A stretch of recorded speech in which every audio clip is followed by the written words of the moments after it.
Hey guys, स्वागत है आपका यूपी प्राइमरी चैनल पर। गाइस, आज विज्ञान का हम देख लेते हैं। उत्तर प्रदेश प्राथमिक शिक्षक भर्ती परीक्षा जो होने वाली है उसमें विज्ञान का सिलेबस क्या क्या रहने वाला है।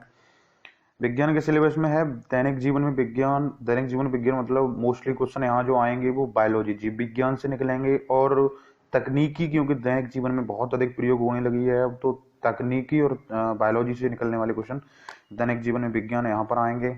बाकी अगला टॉपिक है गति।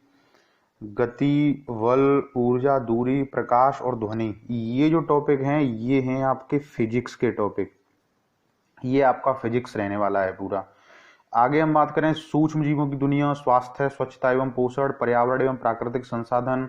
तो ये जो रहने वाला है ये आपका ये दो टॉपिक हैं ये आपके रहने वाले हैं बायोलॉजी से। और पदार्थ एवं पदार्थ की अवस्थाएं, अम्ल, क्षारीय, अम्ल, लवण, धातु, धातु, ये आपका केमिस्ट्री है।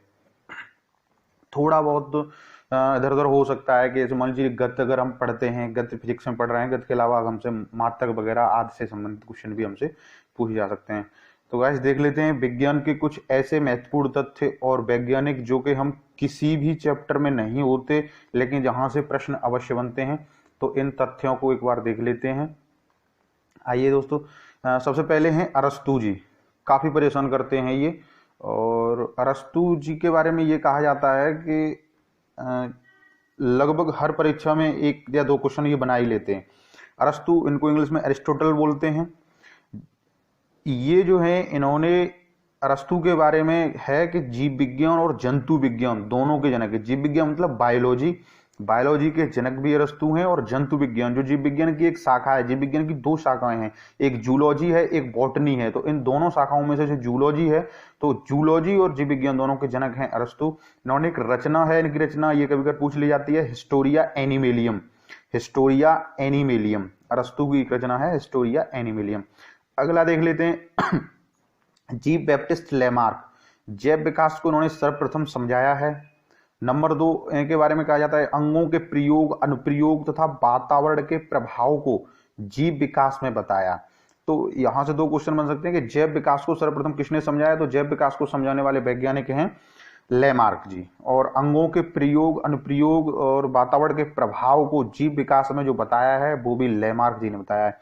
इनकी एक रचना है फिलॉसफी जूलॉजिक। Philosophy zoologic. अगला हम देख लेते हैं चार्ल्स डार्विन। चार्ल्स डार्विन जो हैं, चार्ल्स डार्विन की रचना जो है वो है प्राकृतिक वर्ण द्वारा नई जातियों की उत्पत्ति, origin of new species by natural selection. और चार्ल्स डार्विन जी के दो सिद्धांत हैं, एक है आपका प्राकृतिक वर्ण सिद्धांत दिया है इन्होंने, दूसरा है विकास के सिद्धांत के प्रतिपादक। इनमें से कोई भी क्वेश्चन आता है कि प्राकृतिक वर्ण के सिद्धांत किसने दिया है, प्राकृतिक वर्ण सिद्धांत या नेचुरल सिलेक्शन जो है वो किसने दिया है, चार्ल्स डार्विन ने दिया है। विकास के सिद्धांत के प्रतिपादक भी चार्ल्स डार्विन है। रचना प्राकृतिक वर्ण द्वारा नई जातियों की उत्पत्ति। अगले हैं कैरोलस लीनियस।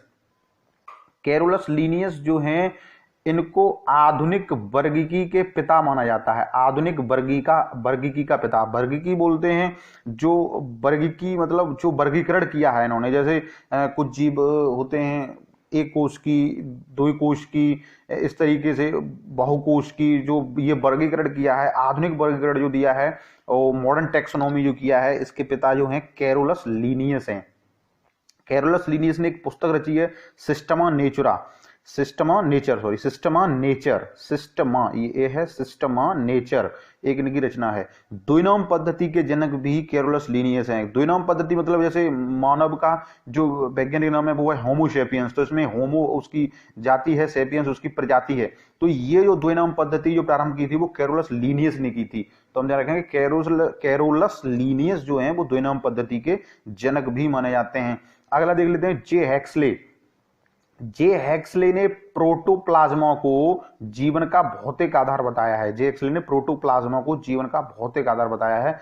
अगला है ग्रेगर जॉन मेंडल। ये भी काफी प्रश्न बनते हैं। आनुवंशिकी के पिता कहे जाते हैं ग्रेगर जॉन मेंडल। और इन्होंने प्रयोग किया है मटर के पौधे पर। मटर के पौधे पर इन्होंने प्रयोग किया और पता लगाया कि आनुवंशिकी किस प्रकार से परिवर्तित होती है पीढ़ी दर पीढ़ी। आनुवंशिकी का मतलब है पीढ़ी दर पीढ़ी बच्चों का जनन जो होता है वो किस प्रकार होता है।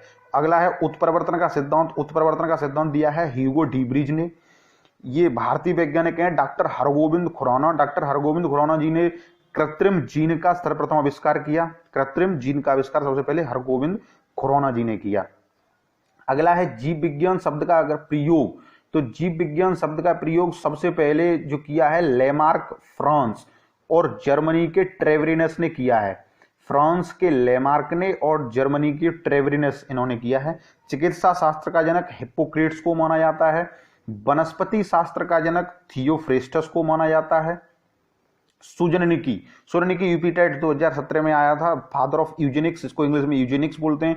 सुजननिकी का मतलब होता है मानव आबादी की जो आनुवंशिक गुणवत्ता से संबंधित जो विज्ञान है, मतलब जो कहने का ये है कि मानव प्रजाति जो है उसकी जो आनुवंशिक गुणवत्ता से संबंधित जिस विज्ञान के अंदर अध्ययन किया जाता है वो सुजननिकी कहलाता है। सुजननिकी यूजेनिक्स। तो इसके जो फादर हैं वो है फ्रांसिस गॉल्टन।